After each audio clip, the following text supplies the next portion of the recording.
Well, there's a problem, and the problem, as he suggested at the beginning, is Stephen Hawking, right? And he says in Hawking's book, A Brief History of Time, he develops a no boundary model of the beginning of the universe. And he uses imaginary time to avoid an absolute beginning while still retaining a finite past. So no absolute beginning, but a finite past, and to depict the initial segment of space-time as rounding off, very much like, for instance, the South Pole being the beginning of the Earth, right? So it's a kind of a rounding kind of thing. And he says, just as you cannot ask what is south of the South Pole, you can't ask what became before the rounding off section of the initial segment of space-time.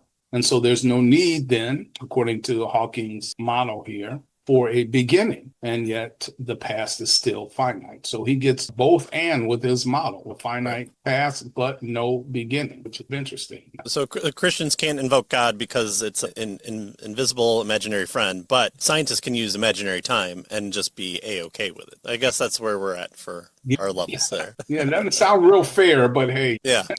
So at the beginning, instead of like a cone shape out, it's this round aspect to it, and this constant exploding, imploding model comes into effect. Kurt Vonnegut's Slaughterhouse-Five takes a little bit of that story element for his story in that, if you've read that. So this is something that has been developed, obviously, when Hawkins was alive, and other people have attempted to either use it or respond to it. And so we'll get into that just a little bit here.